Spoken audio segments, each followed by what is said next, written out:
This is monitoring during and after fracking operations. For those of you who have just arrived this morning, please wait until we get a microphone to you before you speak and then identify yourself. We are taping these proceedings. And also, if any of you want to provide comments and you don't feel like you want to stand up and talk in front of everyone, we have these forms that are back at the tables out the door that you can fill out and drop off with any of us. So with that, I'm going to turn it back over to Tim. Thanks, Marnie. I just want to remind everyone of a procedural item here. We are going through the regulations in order here, and at the end of the day, or towards the end of the day, between 3 and 4, we are taking discussion on other topics not presently considered in the discussion draft. So I really want to try to keep this focused on the section we're talking about. It would be very helpful. I'm in charge of the regulatory agency that has to administer these regulations and ensure the industry complies with them. I really need input, constructive input on the regulatory language to help me and help my staff do their job. So let's, to the extent we can, let's focus in on the regulatory language that we're discussing today. So we're moving on to monitoring during and after fracture operations. So monitoring during fracture operations is section 1785 on page 4. And it basically, 1785A,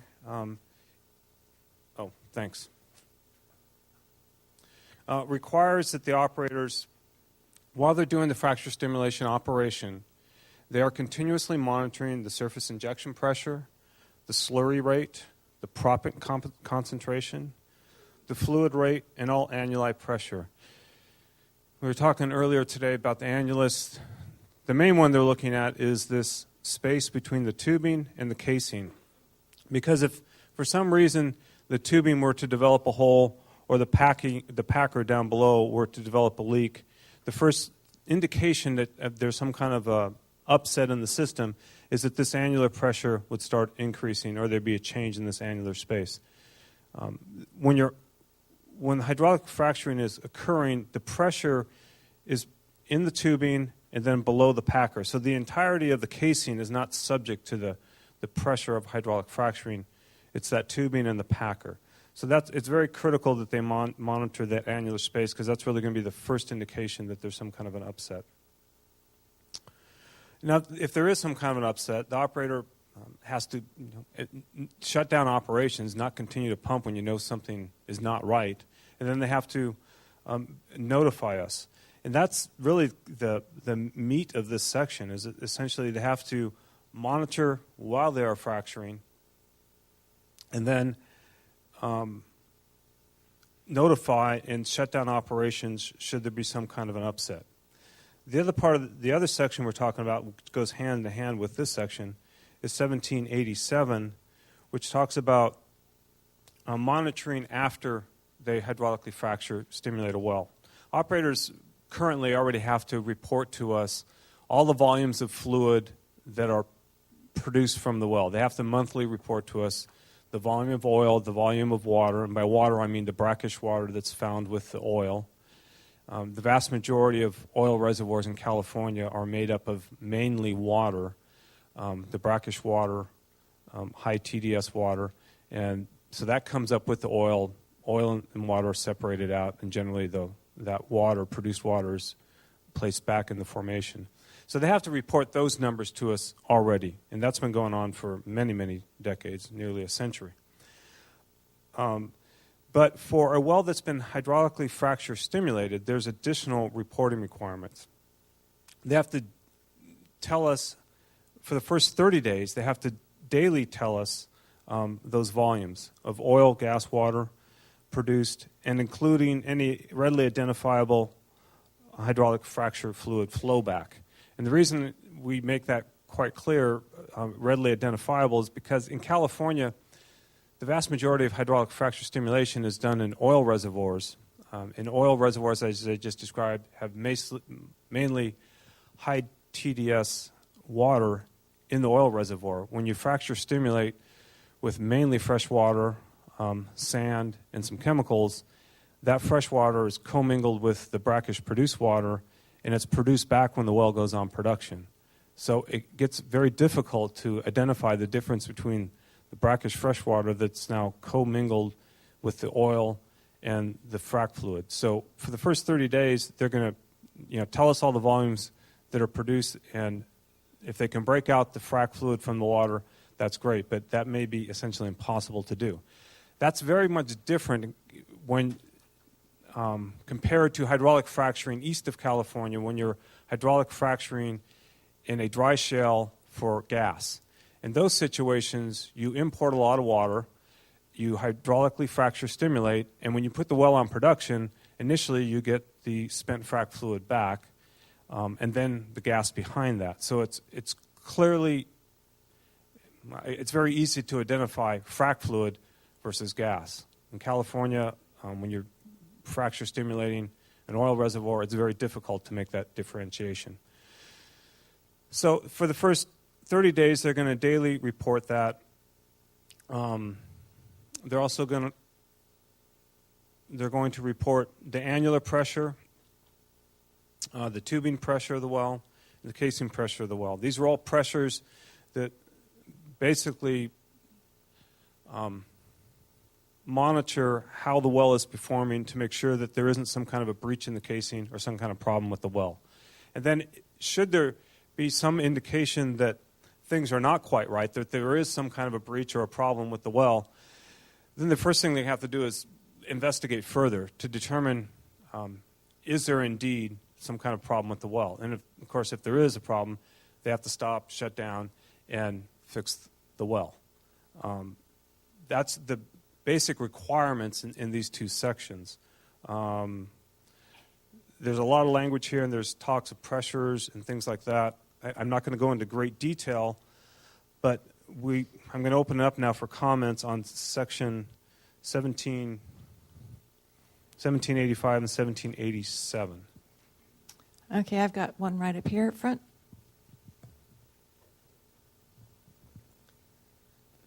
I'm Lauren Paponi with Volcker Law on behalf of North Coast Rivers Alliance. I think this was mentioned a little earlier, but I just wanted to reiterate, because it seems pertinent here, the importance of gathering baseline data on air and groundwater quality, because if we do this monitoring and we don't know what the environment was like before the fracking, the data we get will really be of limited utility.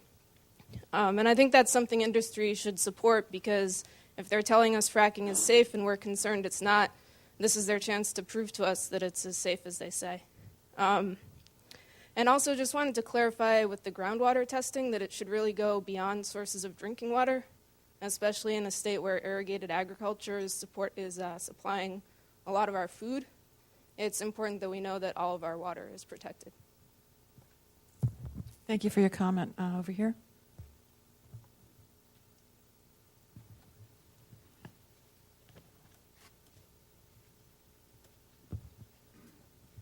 Hi, I'm Paul Dunn with the Center for Landscape Analysis in San Francisco. I just wanted to add to the comments with regards to monitoring both baseline and monitoring during and after fracking operations. I wanted to add soundscape and potentially habitat fragmentation monitoring and assessment to both the baseline and the continuous monitoring. And I can elaborate on that later. Thank you very much. Dr. Williams? Dr. Tom Williams, L.A. Angeles chapter of Sierra Club. Basically, during and after, the fracture radius has to be confirmed. Where did the fracture go? The only current way of doing that is microseismicity monitoring during and following the actual fracture, and I say clearing of the flow back. So you do not have any means within the current regulations of determining what the actual hydraulic fracture radius and configuration was.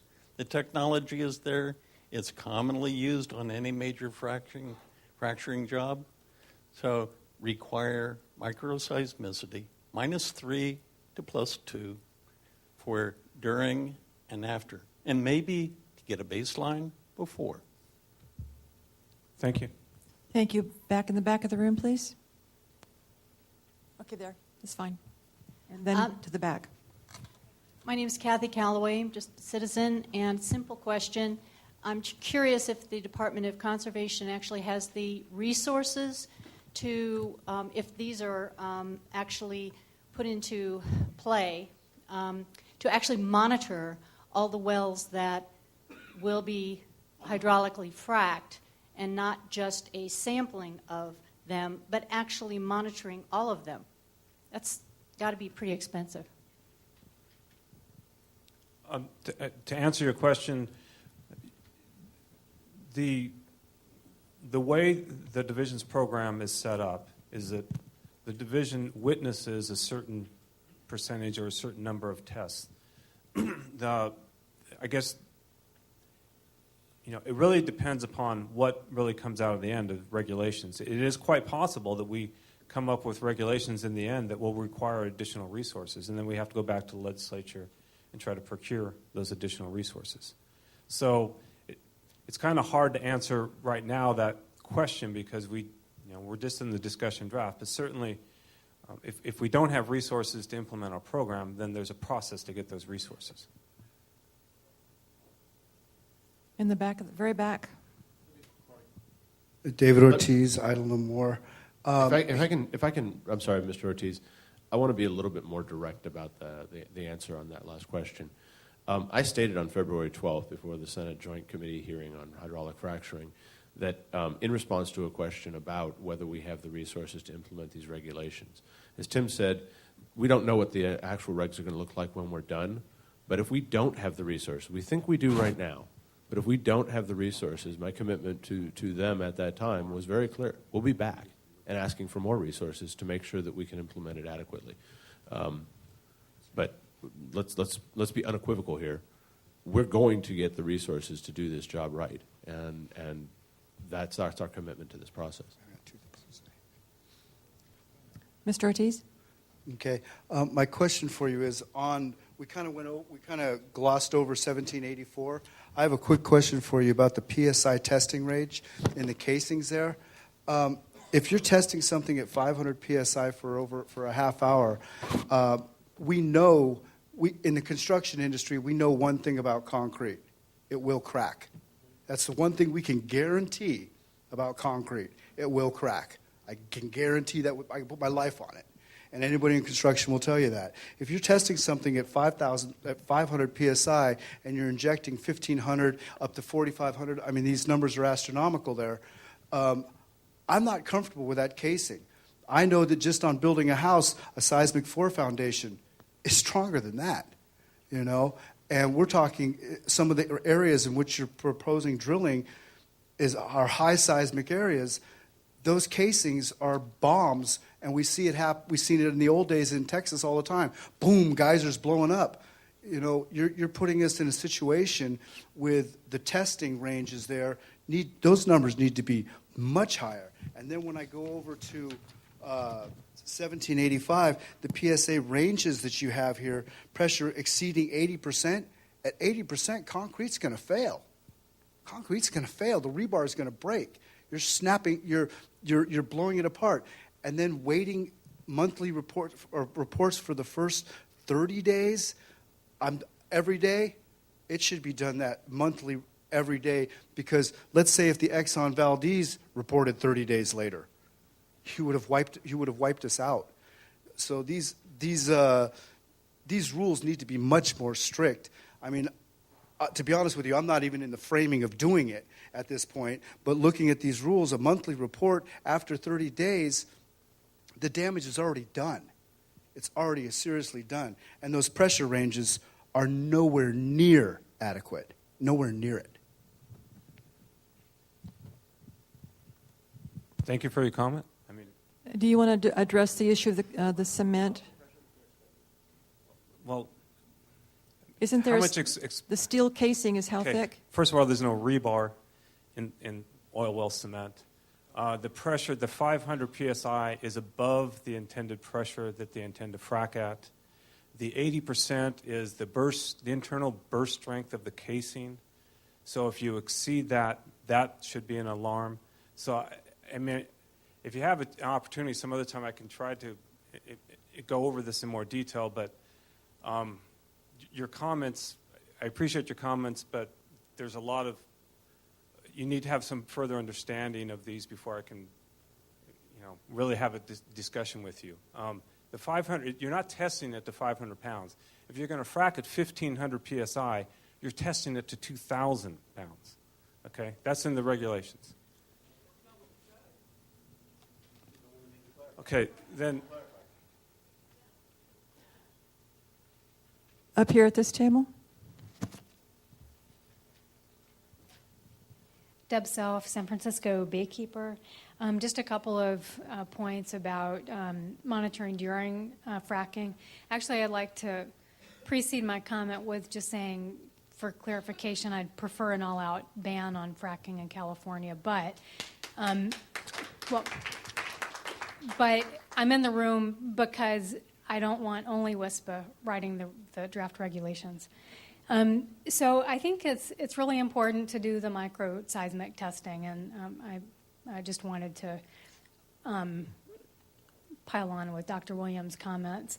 USGS has some great micro equipment that can show exactly where the new fractures take place and the extent of the extension of the existing fractures. I think that's critical when we might be creating fractures or through deep well injection nearby, actually mobilizing some of those fractures that can connect the source rock to groundwater resources. And the second thing I wanted to say is I think it's really important to look at isotope tracers for all of these wells, especially if we end up, I don't think that we should have trade secret protection, which is later in the regs, but if we don't have a fingerprint of those fluids, and if it indeed is difficult to tell exactly what frac fluid is once it's combined with native waters and other fluids, then I think the tracer is critical. Thank you. Thank you for your comments. Back of the room. I have a question sort of going back to the form, the HF1 form. It does not require the quantity and description of the fluids used. Will Dogger be in possession of the quantity and the nature of the fluids being used? Or is that not provided? We'll be discussing that in a different section. Well, it's about the 1783, what's required by the form itself. Well, 1783 we covered this morning, but the form itself does not require the. I thought the volume was in here. Let me just anticipated volume and pressure of the fluid to be injected. So the volume is in there. What's not in there is the actual mixture of the frac fluid beforehand. That's in post-fracking reporting, which we'll cover this afternoon. Or, no, actually, we cover that next. Up here.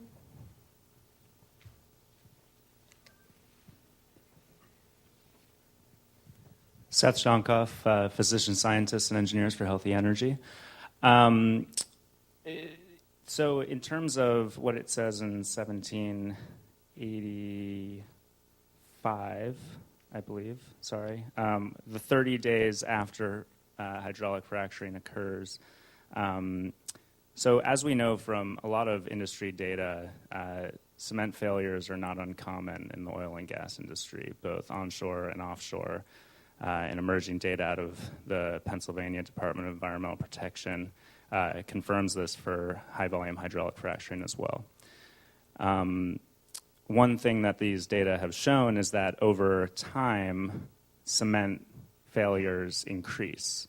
So how are you going to be able to continue monitoring after 30 days for air pollutants, fugitive air emissions of VOCs and methane and potentially water migration of fluids and gases into water? Thanks.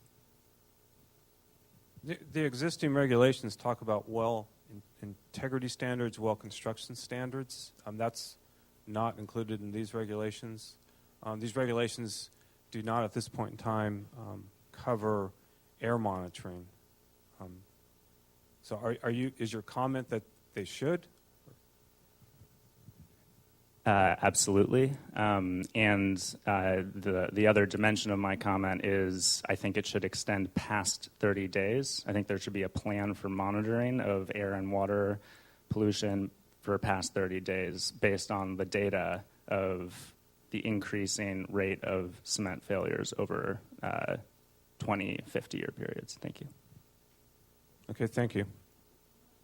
Well, they hold the data for 5 years, but they're not monitoring for air. They're monitoring the pressure of the casing, but this is... To be clear, I want to make sure everybody understands what's in the regs and why it's in the regs.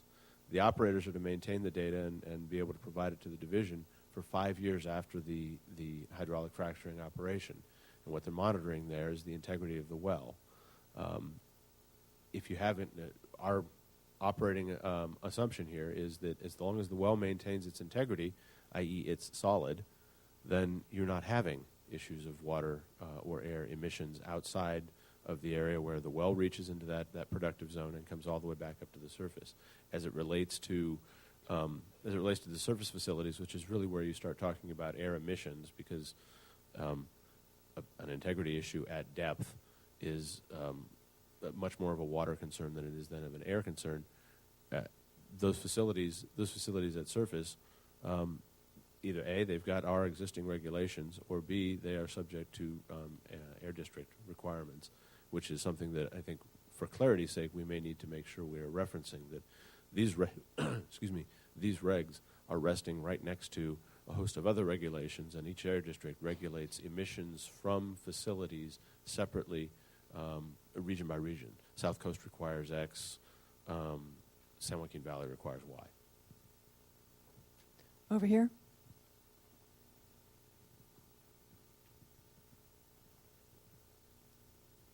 Chris Bush with Energy Innovation.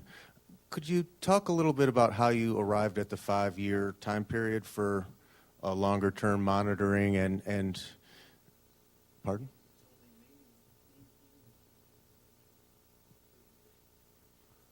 I see. Okay, so it's not actually monthly monitoring for after the 30 days. It's really only the first 30 days? The first 30 days, they daily monitor the list of under 1787. And then essentially that information is already monitored for all wells in the state monthly. I mean, that's the monthly data they report to us, production amount, pressure amount. So basically the additional requirement is for the first 30 days, they do it daily, and then there's the requirement that they maintain those records for at least 5 years, and we can look at those. But they still have to monthly report to us, as with all wells in the state, whether they've been hydraulically fractured or not. And does that continue after the wells are abandoned, or is that only while they're in operation? Once they're plugged and abandoned, no, then, I mean, they're cemented up, cut off, buried, and no, there's no more reporting requirement. But until then, I mean, even if it's an idle well, you still have to, if it's not actively producing but it hasn't been plugged and abandoned, they still have to report on those. Thank you. Back there against the wall. Jeff Wright, Ocean Protection Coalition. And, earlier I asked about whether or not this included above, on land or underwater. And my question wasn't responded to, and I want to thank Tomas for getting that answer from you. I hope we don't have to work that hard to get the answers in the future from you, but because these are really important concerns for everyone here in the room. On the 1785 aspect, the continuous monitoring and the 30 days in there, I'm really concerned that 30 days is really irrelevant after BP. And the whole Louisiana destruction and what happened to the Gulf, dying baby dolphins, etc. Now that we know that this is, in fact, possible for underwater, and that was a giant fracking fiasco, if I can say that and not get in trouble. I think it should be monitoring not just for 30 days, but every 8 hours a day after that incident, and continuously for the operation of the well. And I believe it's in 1787, it talks about a pressure relief valve, is that correct? If it's necessary, again, after BP and the Gulf situation, it is necessary. I mean, how are you going to put in a pressure relief valve after it becomes necessary after the fact? So to predetermine that a pressure relief valve is not necessary, I think is ludicrous. Does that equate in any way whatsoever to blowout valves, blowout protection? Could you clarify that now? Whether or not the pressure relief valve on the casing, it has anything to do with blowout prevention equipment? Correct. Is that the question? No, it doesn't. Okay, well, does it do anything in that direction whatsoever if there's overpressure? What it does is if for somehow the packer were to fail or the casing were to fail and you somehow overpressure the upper casing, it allows the pressure to be relieved so you don't destroy the well integrity and have an uncontrolled flow somewhere. Isn't that what, in fact, what a blowout is? A blowout is an uncontrolled flow to the surface, yes, but it's not. You get a blowout. When you reference the Macondo well, and that is in that context. No, a blowout is something significantly different than what we're talking about here. That had nothing to do with hydraulic fracture stimulation. Well, the aspects of what they were doing generally, because they're using pressure and they were going at sideways angles, there was aspects of fracking in there. From what I understand, there was various types of drilling going on, and that's part of what the problem was. However, what is there for, since it's not mentioned in this, for monitoring and dealing with blowout? Is that in a separate section that you could refer me to? Yes, the requirement for well control is covered in our existing regulations. I'm asking for a number. I can get it later, but I do want it before the end of the day. We have that. Okay. And I'll come up in a moment and get that, or are you going to read it for me? Okay. Fair enough. But if you could at least give the number to the entire group, I'd certainly appreciate it. I think everybody in the room would appreciate that number. And last part of this is you talk about it's easy to determine the difference between the fracking fluid and any gas, but at what point do you draw the difference between groundwater and fracking fluid, fugitive fracking fluid, and is that a trade secret and you can't tell me? Is it are solvents basically dispersants? We were never really told in the BP incident. It's my belief that dispersants are a trade secret word for solvents. But if you have to kill me to tell me, please don't. I'd like to eat lunch first.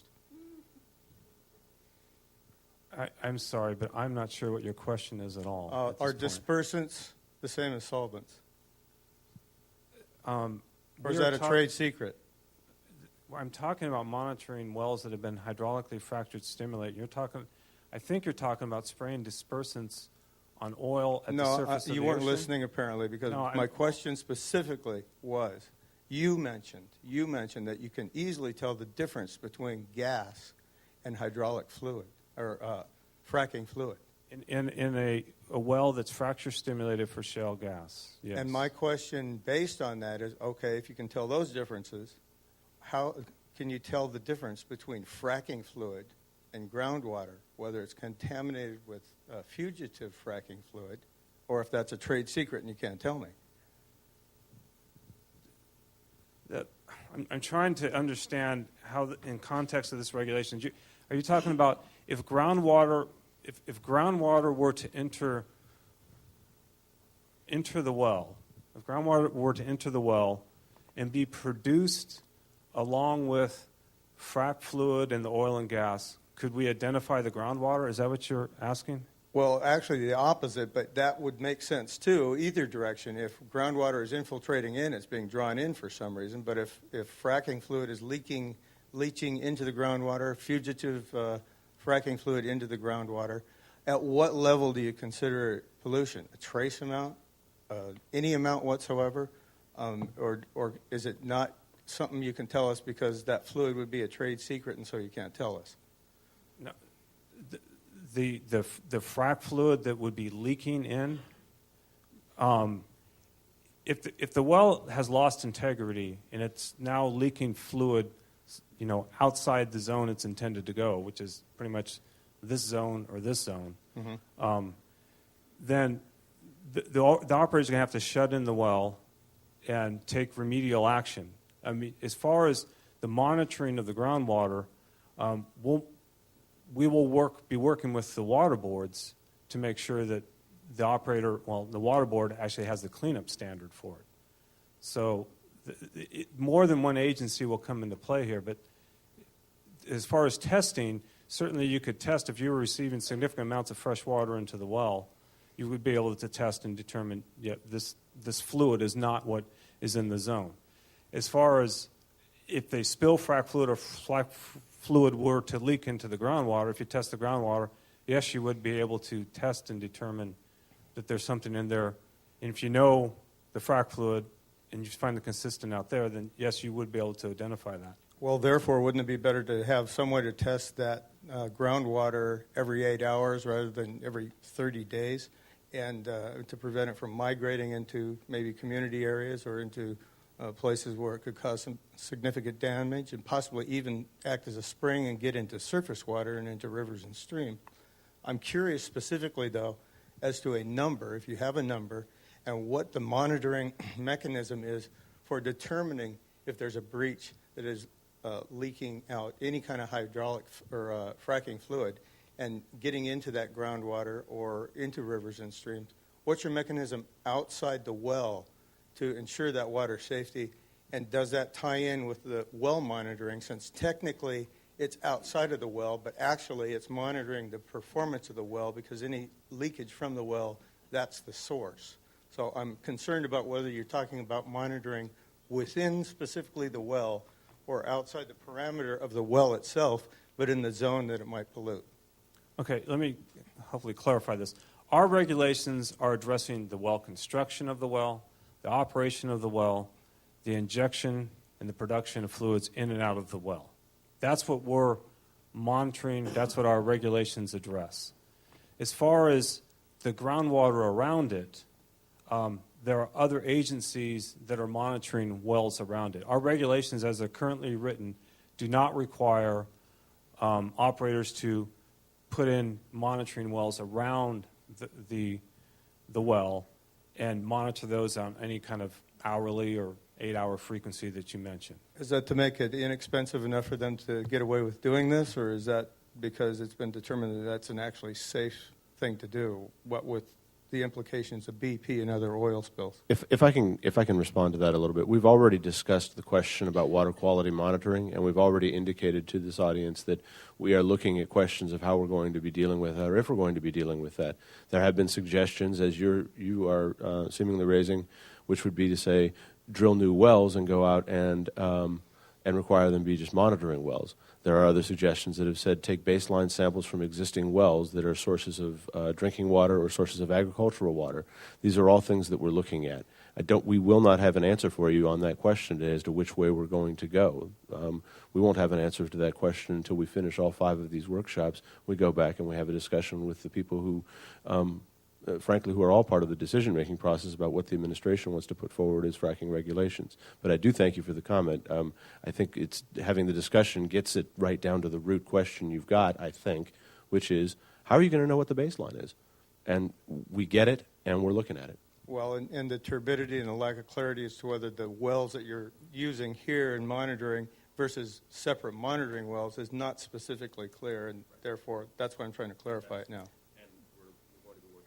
Can you tell me this? What agency can we move on, please? We've got about 10 more minutes left in this section. What agency would monitor this? And then we'll move on. What agency would monitor this water? Who would we call? Water boards. State Water Board. Regional Water Control Board? State and regional. Thank you. Back in the back, please. Couple of comments. Kim And Tripp-Smith. identify yourself, please. Kim Tripp-Smith, Amazon Productions.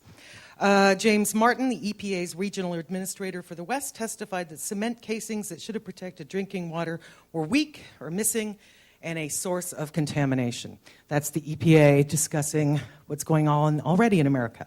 So we know that the cement can fail. Whereabouts in America, please? The next is on 1786, you're saying within 5 days of an occurrence of an unauthorized release, the operator shall provide the division a written report which includes blah, blah, blah. Okay, I don't think 5 days. I mean, if I have a septic break in my house, I call my septic guy that very day. I don't wait 5 days for the contamination to increase to tell anybody about it. So I think that it should be Excuse me. 1 day. We're talking about the storage and handling. That's 1786, and that's after lunch. Okay, so we're not going to talk about that right now. All right, over here at this center table. So then what I would like to ask is, if there is during the monitoring, you're basically talking about 30 days. What I would like to know is, if there is a problem, where do they store the water? What is the remediation? Who regulates the remediation, and who actually enforces the regulation of the remediation? Or do we just leave it up to various different? And also, where is the water board? How come they're not here? If there is a problem with the well and there's a breach in the casing and fluid has entered into a freshwater zone, one of the first things we do is we contact the water board and we say, water board, we have a situation where we believe, or it appears, fluid has entered into this zone. And the water board actually is the one, regional board, is the one that dictates how that is cleaned up. Us, as the regulator of the well, we would like to tell them, plug that hole. But we don't want them to plug the hole if the water board's going to tell them, no, you need to produce out of that hole for the next 6 months or month or whatever it is to recapture whatever went out of that hole. So we work with the water board. As far as the water board, we've been working with the water board on these regulations. They may very well be in the room right now. But this workshop is being held by the Department of Conservation because these are our regulations. That's not to say that the water board or the air board, I already know the South Coast Air Management District is working on their, pursuing potentially regulations that would address hydraulic fracturing. And the water board may have their own rulemaking process too. But this is our rulemaking process, so.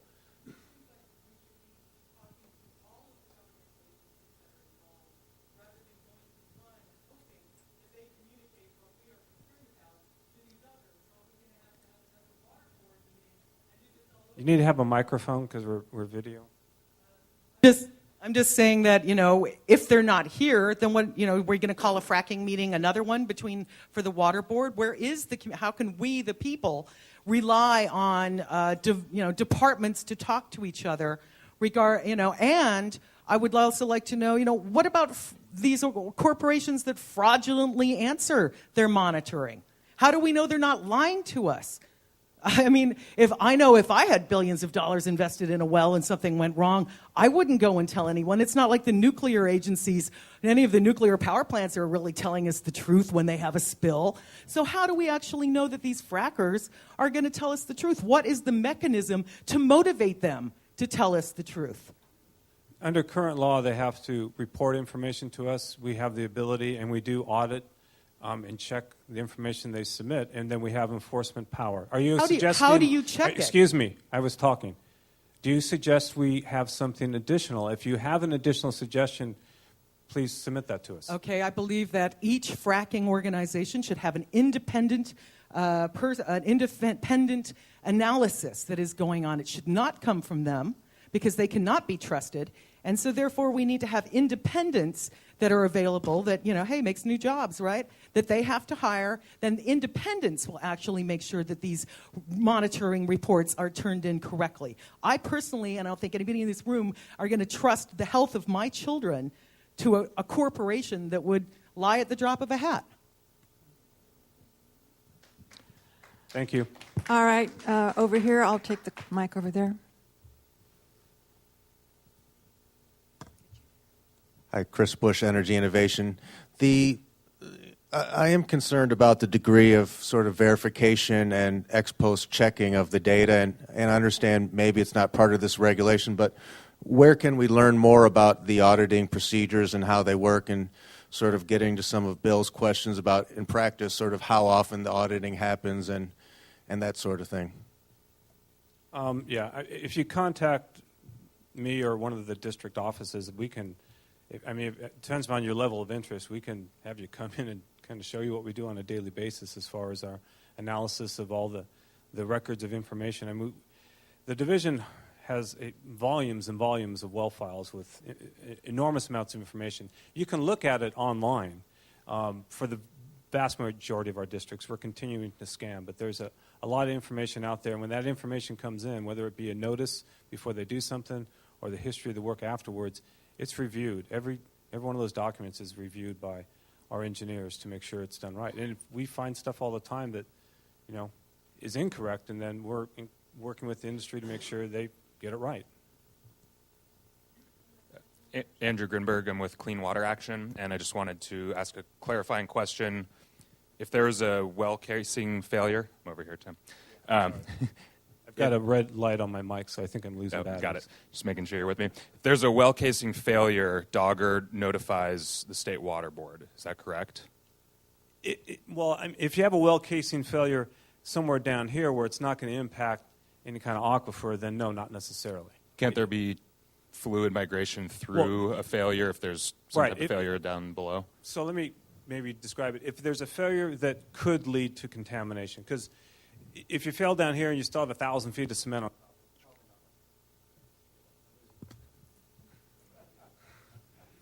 I guess I've been talking too much. So if you have any kind of failure that can result in contamination, yes, then we're going to notify. I asked someone at the State Water Board if they had been getting notifications of any of those, and they said since the MOU in 1983, I believe, that they hadn't gotten any notifications from Dogger of well casing failures. Is that accurate, or was that misinformation? Well, it may be true for that individual, but I assure you that the regional boards, I'm not so sure about the state board. We work with the regional boards because we have our district office and the regional offices. So Bakersfield will contact the Fresno, regional office for the water board. But okay, I did follow up with someone at the Central Valley Regional Board as well on that question. Got the same answer. I'm surprised because I know we've worked with Shelton Gray with the board. Okay. Thank you. That's all the time that we have left for this section. Make sure I've got the right section sitting in front of me.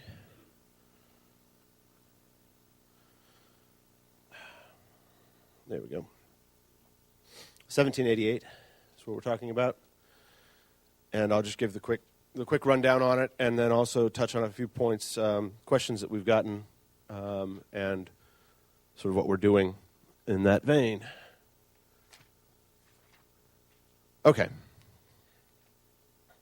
So, 60 days after cessation of hydraulic fracturing, operators are going to be required to report to the division, to the regional water board, and then also on a publicly available chemical disclosure registry, which is Frac Focus. Is there anybody here who doesn't know what Frac Focus is? Okay, Frac Focus is a groundwater protection council, which is a bunch of regulators. Tim is actually on the Groundwater Protection Council as this California state's representative. It's a bunch of oil and gas regulators around the nation. And what the organization that has put together is a publicly available website where oil and gas operators, presently it's voluntary, our regs make it mandatory, can disclose when they've engaged in hydraulic fracturing operations, where they've done it, when they did it, what did they use, how much water, chemical types, etc. Excuse me. We have a list in proposed 1788 of information that we want reported to the division first and foremost, and then included on Frac Focus, including things like, okay, who's the operator, where's the well, how deep was the well, the point of fracturing in the well, what formation was that, names of productive horizons, lists of names, cast numbers, maximum concentrations, percentages, trade names of products, total volumes of carrier fluids used. You can read it just as well as I can there in 1788. And all of that information to be disclosed again to the division, to the regional board, regional water board, and on Frac Focus for public availability. Now, yes, we've gotten a lot of questions and concerns about why are you using Frac Focus? Well, why we're using Frac Focus is because it's available right now. Were we to try to build a system like this, we're talking about upwards of 5 years of development time. That's not necessarily 5 years of development time if you were a private sector entity able to do that. That's 5 years of development time going through the government procurement processes for getting that done. So rather than say, well, we're going to build our own, and in 5 years we'll be able to provide disclosure, we decided we're going to use Frac Focus and have it provide disclosure. Does Frac Focus have faults? Sure, it does right now. They're in revision to it right now, as we understand it. Criticisms of Frac Focus include things like, well, you can't sort the data. You can only get a report, a PDF report, that if you then wanted to be able to cross-reference data or use Frac Focus as if it was a relational database, the reporting it out as a user, you wouldn't be able to use it in that way. We understand that Frac Focus is changing that. If Frac Focus doesn't get to the place where it's going to satisfy our needs, yeah, we will build such a system. But until that time, and that's a commitment we've also made publicly, February 12th, et cetera, until that time, to satisfy the need to have a public disclosure database, we are talking about using Frac Focus. So, other comments that we've gotten in this area that we're looking at, there's some question about whether this is mandatory reporting or voluntary reporting. Last year, the division said, we're going to go ahead and, in the interim here, ask oil and gas operators to voluntarily report frac jobs on Frac Focus. They've done it. But that's not going to be satisfactory under the regulatory scheme. We're going to make it mandatory. These regs say mandatory. If there's any question about that, if there's an ambiguity here, someone thinks we need to tighten that language up, bring it. We want to hear it. Because our intent is mandatory reporting. There was a question raised about when is fracking defined as having ceased, so that you get a start date for the 60 days. We get it. It's important. We'll make sure we're clear about that. And I think I'll leave it right about there and open it up for questions. Dr. Williams. You have a mic? I'd like to add one thing to your listing. Under UIC Class 2 requirements, as of at least 2006 by the Department of Conservation, a chemical analysis of the fluid to be injected shall be made and filed with the division. Will all frac fluids be chemically analyzed for submission if they are going to go to a Class 2 disposal well? Tim, you might want to handle how we deal with the Water Board and their approvals on Class 2 wells. When it comes to a Class 2 fluid, you're citing our UIC regulations, is that right? This is a letter, and I presume it was based upon a requirement within the UIC program, but this was 2006. But they require that any new source of injection fluid, whenever it's changed, or as requested by the division, a chemical analysis of the fluid to be injected shall be made and filed with the division. Will that be included under these, so that all flowback, if it is to be injected into a Class 2, has to have a chemical analysis to go with it? That's already in the UIC regulations. So there'd be no point in including it here. It's already in the UIC regulations. Anytime the fluid stream into a Class 2 UIC well changes, they have to give us a chemical analysis of that fluid. So that's already captured. So we have to depend upon somebody somewhere making sure that it's included as part of the fracking disclosure?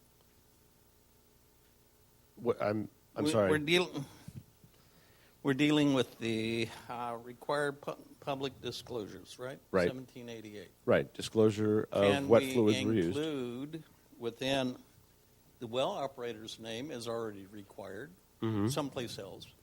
So why not include in this section, 1788, item A15, that a chemical analysis, if it is to be disposed of to Class 2, a chemical analysis of the flowback has to be provided within the same way as an operator's name. You're looking to make sure that before the operation, or that as a part of the disclosure on the frac job, that the fluid, which will necessarily then be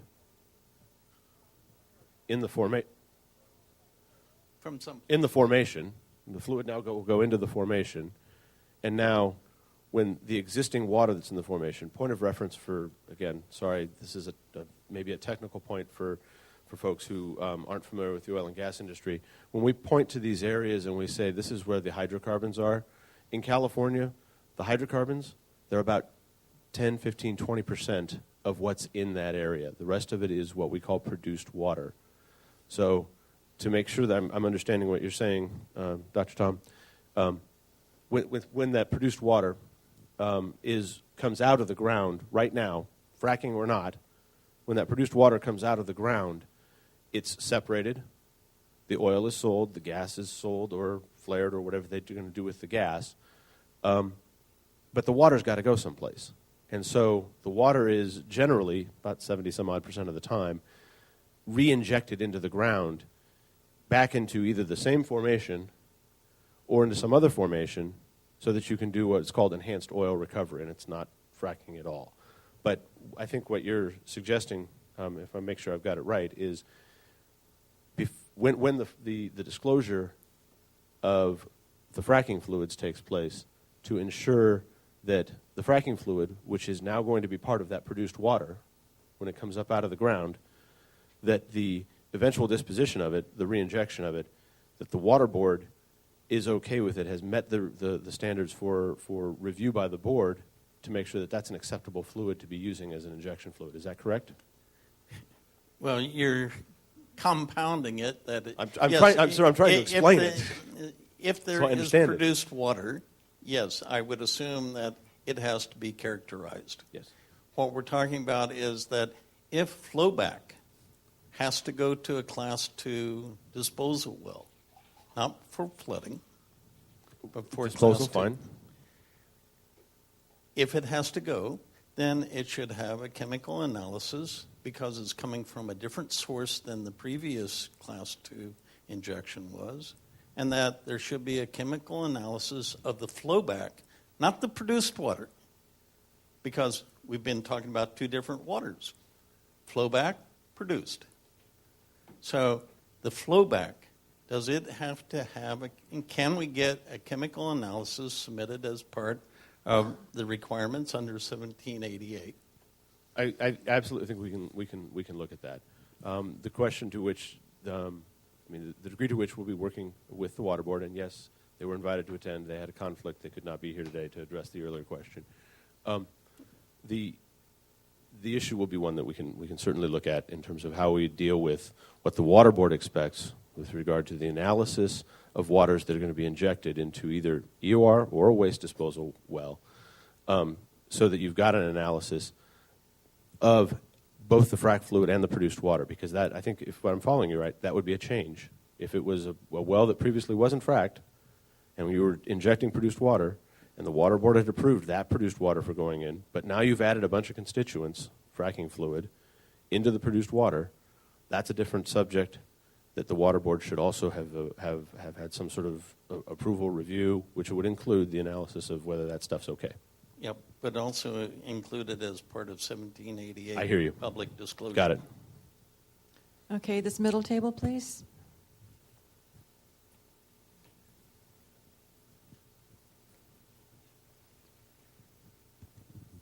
Whitney Lehman, public citizen. My question was, I think it seems like methane has escaped so far from the water board's oversight of frac fluid produced or reinjected. So I was just curious about if that were a gap that was going to be closed, or working with the Air Board as well, perhaps.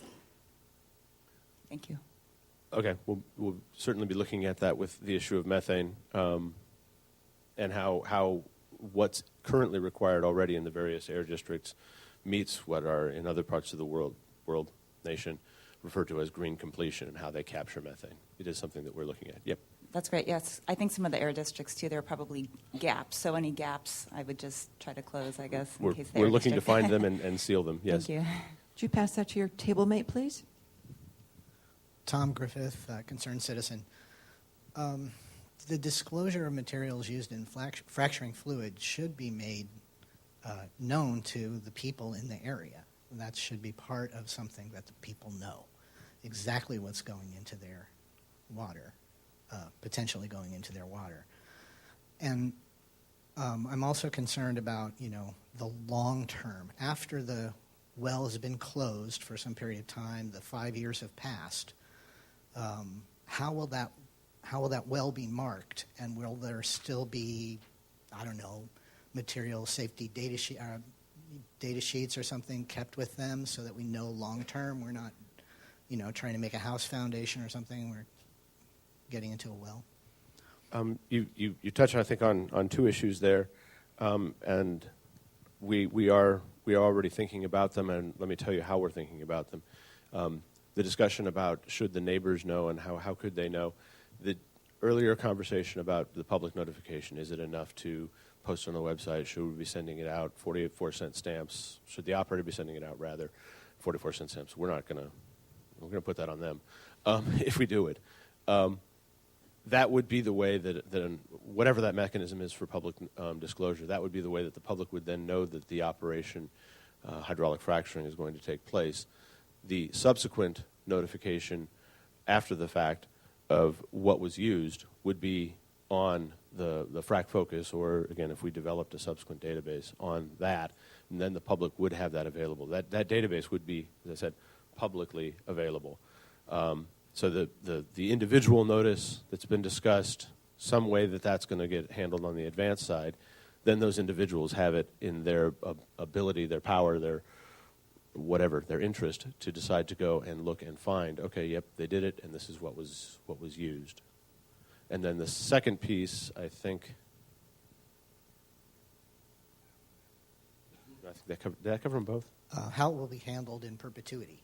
A question came up about in the monitoring section, the after monitoring section earlier in Bakersfield, I think it was, and it's one that we're looking at, which is how do you know when the flowback period has stopped?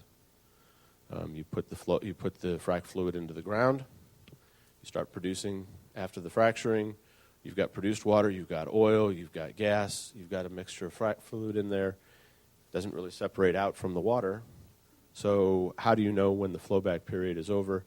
That's one of the questions that was raised. It's one of the things we're looking at, which is is there a threshold we want to put in there for identifying when one of the constituents, a tracer, someone suggested a tracer earlier, when that's gone from the flowback, from the produced water, identifying that. So that is one of the things that we are thinking about. How would that get accommodated? But the tough thing is that you put the frac fluid in, and then it comes back out, and does it all come back first?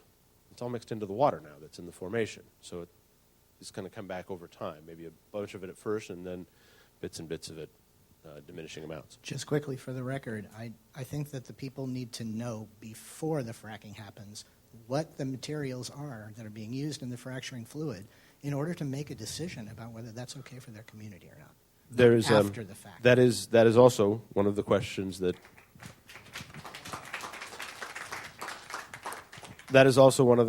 was raised, and it's also one of those that we're looking at, which is can you actually require the disclosure of the specific ingredients that's going to be in a fracturing fluid at that point in time? And it's not a question it's a question almost of logistics.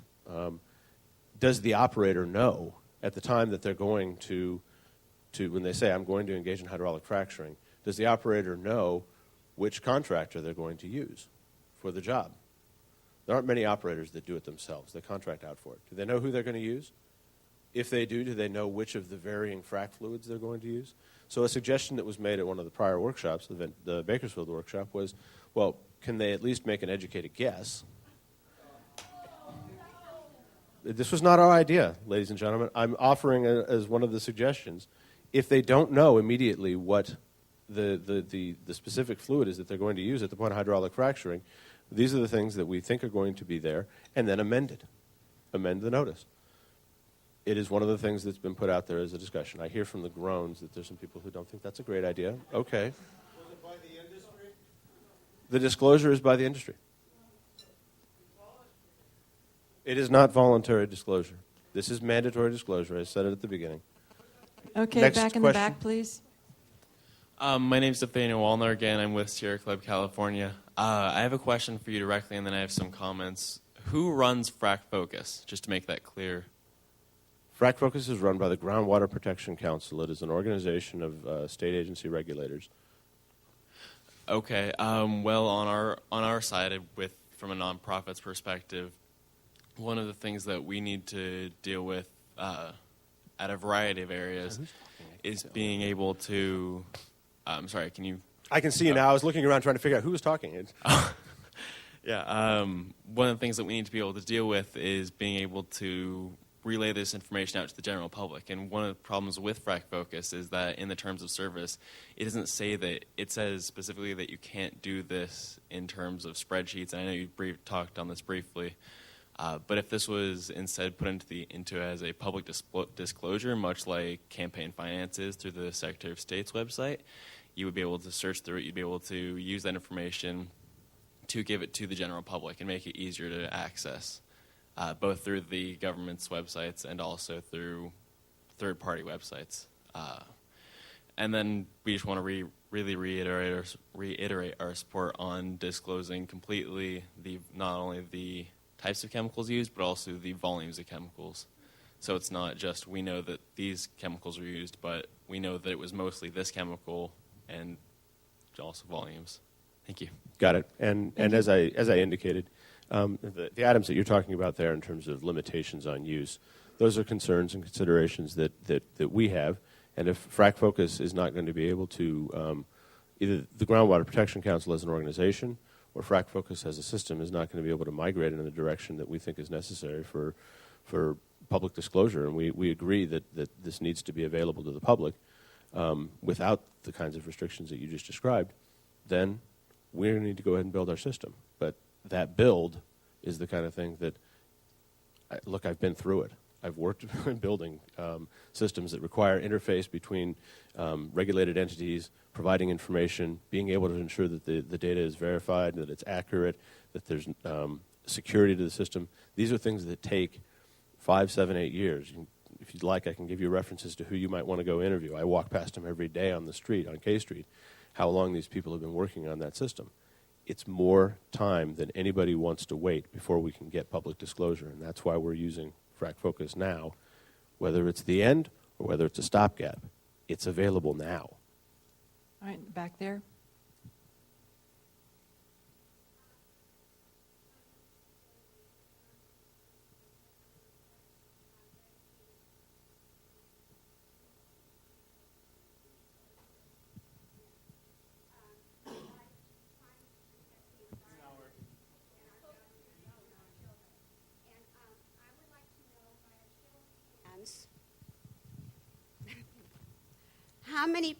How many people on the panel? Oh, my name is Suzanne Bader. I'm a concerned citizen, a retired teacher, and I'm dedicating my life to trying to save our environment and our world and our democracy, what little there is left of it. And I would like to know from the panel, by a show of hands, how many of you have watched that documentary Gasland? I'm happy to say I've watched it. Okay, good. And I'm also happy to say that I've watched other documentaries on the issue of hydraulic fracturing, and I've watched other videos on the issue of hydraulic fracturing. Okay. So if we can get to a question specific to this yes. disclosure Well, piece. I remember in that documentary, the industry would not disclose the chemicals that were used in hydraulic fracturing. And my other concern is it makes no sense to me to build a well in an earthquake zone. And that's the end.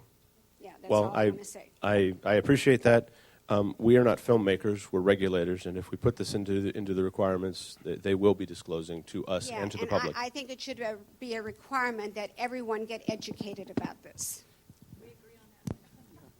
Well, just once again on this Jack Ptolemy Sierra Club, Speaker Darrell Steinberg said it's, in terms of disclosure of fracking fluids, he said it's not the corporation's bottom line, but the public interest. We're not talking about the formula for Coca-Cola. So it's very clear. In terms of identifying fluids in advance, you either have a moratorium or you identify the fluids.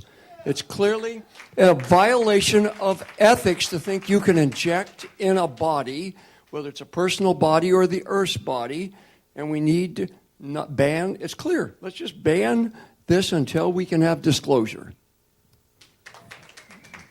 Thank you for that comment. I expect we'll be talking more about it in Section 7 of the discussion today. Sorry, Bill. One back here, please. Thank you. Nick Ortiz, Western States Petroleum Association. WISPA supports appropriate mandatory reporting of the chemicals and the amounts of water used in fracturing operations. In fact, starting in the summer of 2012, WISPA members have been voluntarily disclosing those issues on the Frac Focus website. And the Frac Focus website is a project of the Groundwater Protection Council and the Interstate Oil and Gas Compact Commission, as was mentioned previously, and it provides a mature and independent platform that is user-friendly and easily found on the internet towards reporting these types of informations. So, thank you. Bill Alio, Environmental Working Group. The oil industry and gas industry met in Houston a couple years ago, and part of their strategy was to make sure EPA didn't get involved and to go state by state in disclosure laws, and they're doing that. We're up to California now, either by regulation or statute, just so everyone knows. On Frac Focus, I have 3 points here. One, questions points. One is, I just don't understand why 5 to 7 years. An NGO called Frac Tracker, is that their name? It's got these layers of database for state after state after state. They just keep adding. Like, I know they had a base system, but we're not asking Dogger or the DOC to have a supercomputer that takes 5 years to get in place. It just seems like they're just databases. You have DOMS already, which works beautifully. I don't understand 5 to 7 years. Why isn't it 1 year with some grad student assistants who are good at computer science coming in and helping you? Pay them a little bit. 2 is on disclosure, would ask for disclosure of any seismic movements, because you're asking them to monitor that, computer model it. We know that they have the instruments to see what's going on down there, so they understand their geology. Disclose that to the public. So we had a 1.0, a -3 when we were fracturing it, so we know what the earth movement was while they were fracturing. And then lastly, I'm going to comment again on the last item, C, confidential wells, so that everyone in the room knows nothing will be reported to Frac Focus or eventually the state database if you're a confidential well for 2 to 4 years, up to 6 years, or if you're an offshore well. And I don't know can Dogger explain the purpose of that confidential well? Because most people in the room does. When they find that out, they're outraged. So can you understand why the industry is given confidential wells and what it does actually for them? Thank you. Well, I'll actually have Tim discuss the statutory. I'm going to emphasize that right now. The statutory construct that is idle well. Excuse me, not idle well. Wow. Whew. The statutory cold medicine. Gotta love that. The statutory construct that is for confidential wells, but it is statutory, and so understand that if we were to try to change that, that's a change in statute. Our regs cannot say confidential well status doesn't apply here. That's something that is beyond the scope of, even if we wanted to, I'm not saying that we don't, even if we wanted to, we can't put words on this page and trump the state legislature by making a statute. This is just a regulation. But we'll have Tim talk about that in a second. And with regard to your first question, I'm not going to go into the whole why 9 years, 5 years, 6 years, but I'll tell you why in DORIS, Division of Recycling Integrated Information System, which is exactly the kind of thing that we're talking about here, except that well, similar to what we're talking about with Frac Focus, where you have, in effect, individual operations, individual businesses in the state. They're recyclers in that case. In this instance, it would be oil operators, entering data onto a state-run website for purposes of reporting volumes by types of materials. And it has to be data that is then reliable to be used for payment of upwards of $1.2 billion a year. The parallel here is very similar, because you're talking about operators reporting information that is then searchable, recoverable, reportable. In this situation, it actually gets a little more complex, because now you're trying to talk about creating a reporting interface for the public as opposed to just for a bunch of bureaucrats who are bean counters on bottles and cans. But you start talking about needing to go through processes like an FSR, which is something you do before you have to do the budget change proposal, so that you can get the money, so that you can build the database. You start talking about number of consultants that you need for what's called independent verification and validation, project management consultants. Why do we need to do all of this? Because there are other data systems that you've all heard about and seen in the news in places like the Department of Motor Vehicles that went sideways. Projects like MyCalPays, which you probably may or may not have heard, was just pulled the plug at the state controller's office. These are systems that took 5-7 years to build, and they still pulled the plug on them, in spite of the fact that they actually brought professional project managers in to build those systems. They wouldn't trust, they being all of our control agencies, wouldn't trust, love them dearly, would not trust a bunch of engineering geologists and petroleum engineers to build an integrated system like this. They would actually require us to hire professionals.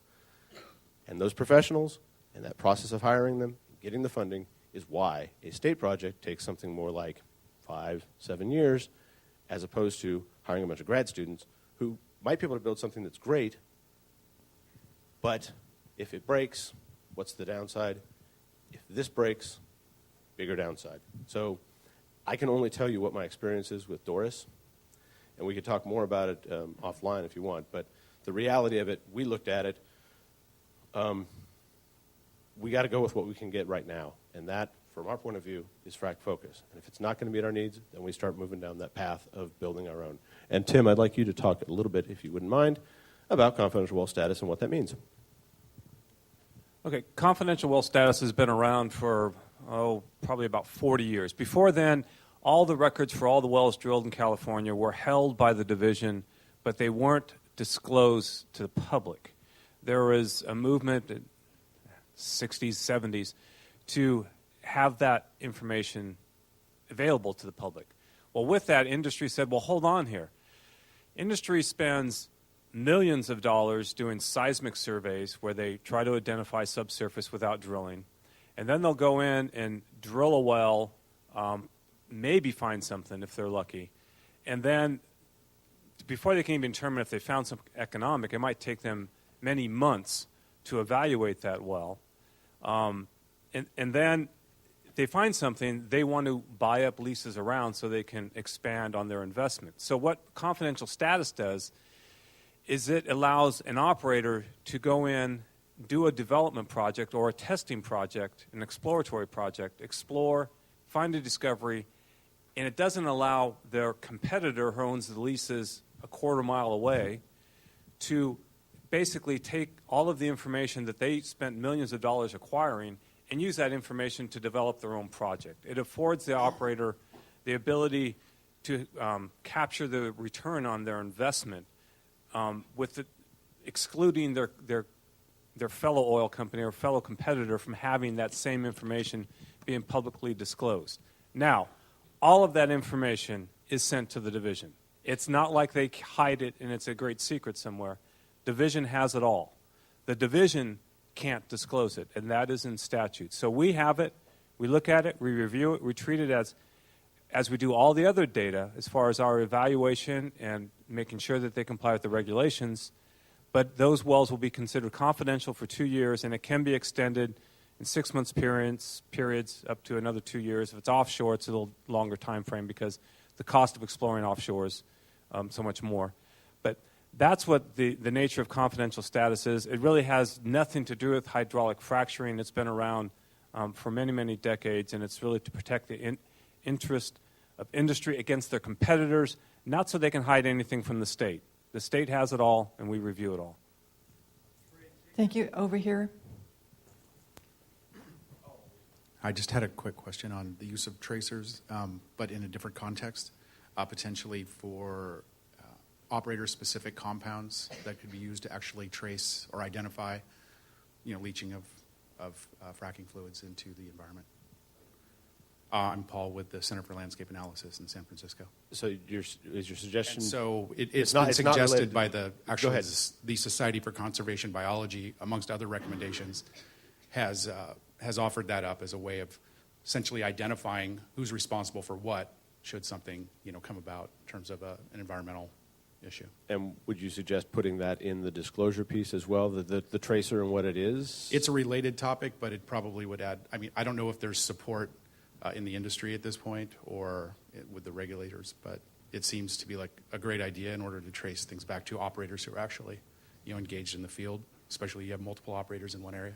To know if there was a problem, Yeah. who had the problem, kind of thing.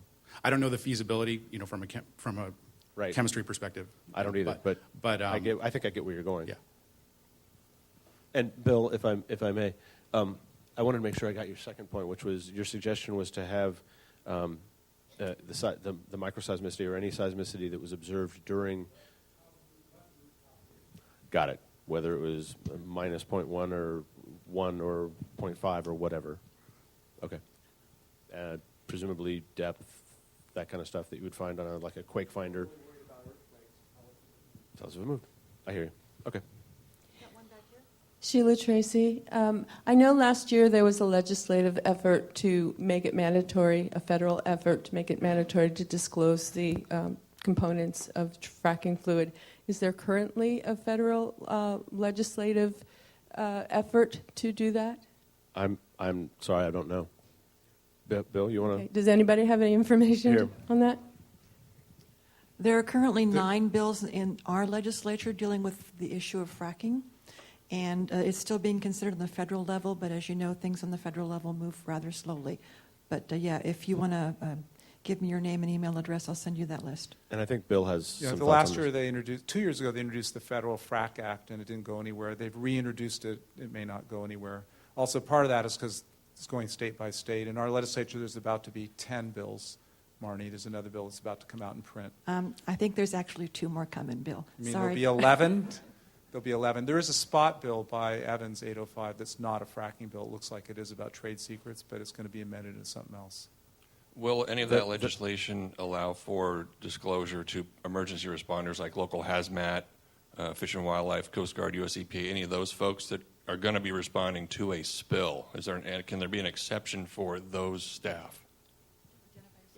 Ryan Todd, Fish I'm and Bill Wildlife. Alio with the Environmental Working Group. I lobby for the Environmental Working Group on this subject matter.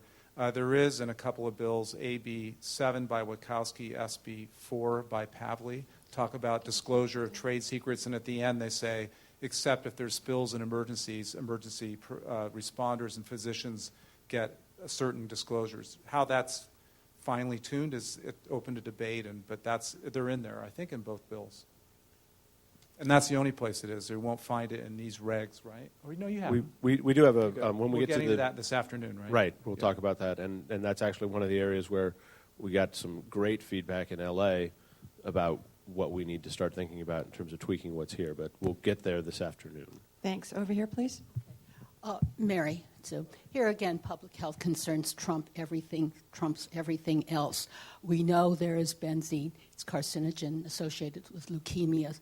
You have an obligation to tell someone about this. Now, you don't have to tell competitors. Surely they're honest people in government. You tell them, provide the fluid before it's injected underground so it can be tested and the contents confirmed. What's the good of telling people 60 days after it's completely over and whoops, this was in here. And there's no way of confirming it. It's now underground. I just don't understand this confidentiality for trade secrets. So somebody loses money in industry. There are lives. And I will always speak up for lives. Finally, there was a question from the panel. What would make us trust you? Well, it should be pretty obvious. You should not have industry representatives on the panel. I would be overjoyed if you had scientists who are you looking puzzled? I asked for. I'm quite puzzled, ma'am, because there's not a single person on this panel who's an industry representative. I had asked Mr. Wilson by email who would be on the panel, and one of 4 speakers was from industry. And I don't have access to my email, but I'm going on what Ed Wilson, your department, DOC. Ma'am, you may be thinking that the Division of Oil, Gas, and Geothermal Resources... No, I'm thinking DOC relating to March 21 today. There will not be a single person on this panel today who is or represents the oil and gas industry. Well, we'll identify each one of ourselves. Jason Marshall, Chief Deputy Director of the Department of Conservation. Yeah, I mean, longtime employee of the State of California and Department of Conservation, 21 years. Tim Kustick, Oil and Gas Supervisor. Longtime employee of the Department of Conservation, state employee for upwards of 20-some-odd years. Justin Turner, Staff Counsel, Department of Conservation, state employee for how long? I don't think you have any prior oil and gas industry history. Mark Nekadam, Director of the Department of Conservation, former federal employee, former professor at University of California, Santa Cruz, never once an employee or representative of the oil and gas industry. I'm not sure what was miscommunicated, but to be real clear, that is not what's going on here. Okay, this is from your department. Nonetheless, you have industry has been associated with regulatory agencies, and it would be very good if you had independent scientists identified as having no ties, monetary or otherwise, with industry. Environmentalists would be wonderful. And finally, we all know there are revolving doors between industry and government. Those need to be closed. And finally, campaign finance needs to be cleaned up. There's a lot of money coming. And until all of these are done, you will have a great deal of cynicism from the public. So why can't you get the contents of the fluid and samples to confirm? You don't have to reveal trade secrets to competitors. Why not? What's keeping you from doing that? What I've suggested in my response to that question earlier, ma'am, is that we are looking at that question, that very issue about pre-notice. I'll say it again for the audience. It seems to be not satisfactory to you. The department is not making a change from the December 18 discussion draft before we finish these workshops. We're taking the input right now. This is one of those pieces of input that, thank you, we appreciate it, but I'm not going to be able to answer you and say, oh yeah, absolutely, we're going to do that, because I don't know exactly what that is at the end of the day. So yes, we've heard that comment, and we're looking at it very closely. The very specific comment being, can you get the information about what's going to be in the frac fluid provided to you in advance, provided to the public in advance of the fracking? We hear it, and we're looking at it. But you give very confusing statements such as, well, we don't know what the individual operator puts in the ground at the time he does the procedure. You know, that just makes you look very incompetent and powerless. I'm sorry if that's what you heard, ma'am. That's what you said. No, I think what I said was we don't know at the time that they provide us with the notice up front, the 10-day notice. We don't know because they may not know what they're planning on using as a hydraulic fracturing fluid. So you won't be able to know in advance. That is correct. It's too complicated. It's beyond you. That's not what I said. You're putting words in that there. But thank you. Are there other questions? Hi, I'm Mike Schultz with over here, AECOM Environment. I'm a geologist, and I just want to suggest that there is a distinction between an exploration well and the 10,000 frac job with walnut husks at Lost Hills or whatever, and obviously the risk of, and also about seismicity, the risk of seismicity on the 10,000th frac job at a 100-year-old oil field. Every time you do it, the risk gets a little bit lower. But in an exploration setting, that may be a completely different picture. So I recommend strengthening, the review around I don't know if I'd call anything in California frontier, but away from, the standard day-to-day operations, maybe developing a distinction around that. Okay. I get what you're saying. Sort of riffing on what Tim was talking about earlier, where we talk about where we're dedicating resources to go test. Do you need to go witness a test where it's someplace where the fracking's been going on, and they did one there last week and one there this, as opposed to a new step out? Yeah, or a completely new play right. idea, which may be closer to a more significant fault. There may be some more due diligence that you should require around those kind of exploration wells, especially the confidential. There's a need for confidential exploration wells, but it may have a different risk profile as far as seismicity goes. I really get your comment. Thank you. Thank you. Over here. Jeff Wright, Ocean Protection Coalition, and item 13 on here under 1788, required public disclosures. It says any radiological components or tracers injected into the well as part of the hydraulic fracturing process, a description of recovery method, if any, for those components or tracers, the recovery rate and the disposal method for recovered components or tracers.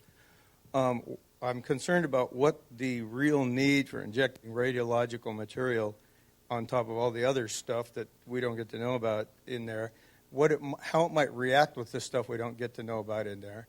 And but since it's trade secrets on a lot of this fluid, we don't get to know, and you guys might not know because they might not know.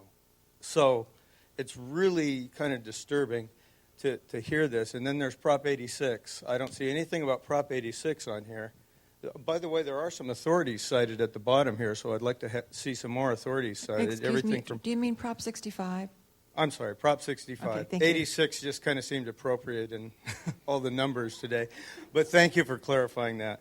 And, I'm very concerned with these things that we don't get to know about somehow getting into our groundwater. I'm guessing, but this is only speculation, that radiological material might be put in there to detect without drilling and maybe be able to be read from above ground.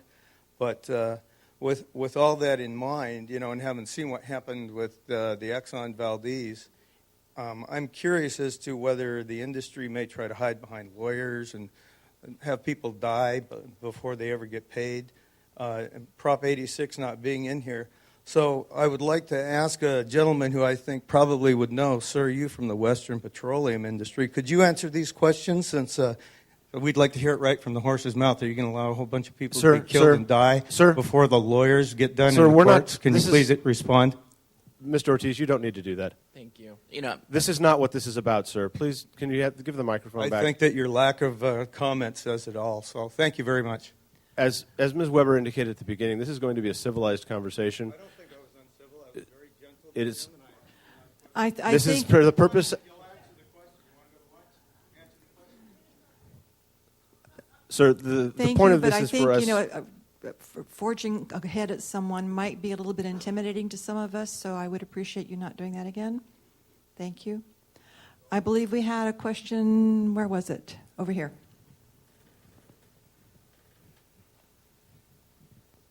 Deb Self, San Francisco beekeeper. I should admit, my bachelor's is geology. I don't think I can call myself a geologist, but this is compelling. First, I just had a quick question, and I think it's subsection 11. Can you distinguish what carrier fluid is as opposed to fracking fluid used elsewhere? What we're talking about there is what is the if it's water, and we assume that it's water, what is the water that's going to be used into which, whether it's the proppants, which are solids, sands or ceramics, and any of the other the mixed fluids, say whether they're a biocide so that you don't end up with bacterial growth, or whether they're a gel, a coagulant, or a breaker that causes the coagulant to break down once the hydraulic fracturing has occurred. The carrier fluid is that root. It's the water. Is that? Typically, right now in California's freshwater industry is continuing to move towards using high salinity, high DDS, like the produced fluids, but it's the base water that's used. Okay. I think I might suggest that both fracking fluids and carrier fluids are specifically defined in the beginning. So Just going back to this chemical analysis of the fracking fluids, I think it's really critical that there be a chemical analysis that be on file. I think it really needs to be disclosed to the public. And, when we think about oil spills, which is an area that I operate in a lot, it's really important for industry to disclose the fingerprint of the oil that they're transporting so that if there is a spill, it can be traced back. You have a tar ball show up on some beach 40 miles away. Well, the only way to know where it came from is to have the original fingerprint. I don't think if the company if they're not aware of what the chemical analysis of the actual fracking fluid is going to be, I don't believe that it should proceed until the agency has that. And again, I think that really should be public.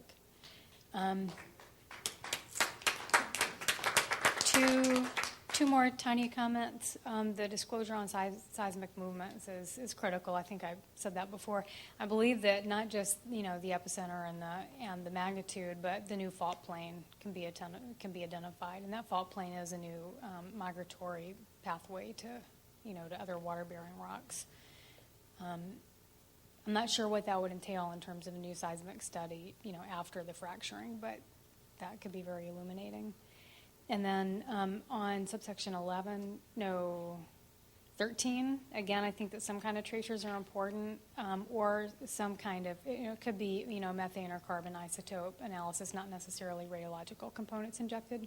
But just grammatically, I think that the wording needs to be changed on 13 so that if you reverse it and said any tracers or radiological components. Otherwise, it looks like only reporting of radiological tracers is required, and there are non-radiological tracers. It would be even clearer or better for the public and the public's interest, since we do have an interest in this, to just say any fluids injected into the well. Thank you. All right. Thank you for your comments. Bill, We're 10 minutes past our lunch break. I think, Bill, did you want to? Yeah, sure. Sure. Norms are normally occurring radioactive materials like back east are pulling up uranium from the Marcellus Shale, not here. It was actually our idea, and we had it in a bill last year about these radioactive tracers, not to be confused with the fingerprinting of a tracer you put in to track, which I think is a good idea. The radioactive tracers, when we found out about them, we thought, oh, wow, it turns out they're very short half-lives, days to a few weeks, and the industry uses them to help understand the geology going on down below. So we said, well, they are radioactive. Let's at least tell you what you used and what happened to them so that people know if, say, your groundwater was polluted, that, oh, that's where that radioactive element came from. It was a tracer intentionally injected. So that was in the AB 591 last year. We're glad to see it carried over into the regulations this year. Thanks. With that, I'm going to release you all for lunch. I hope to see you back here at 1:30. Thank you very much.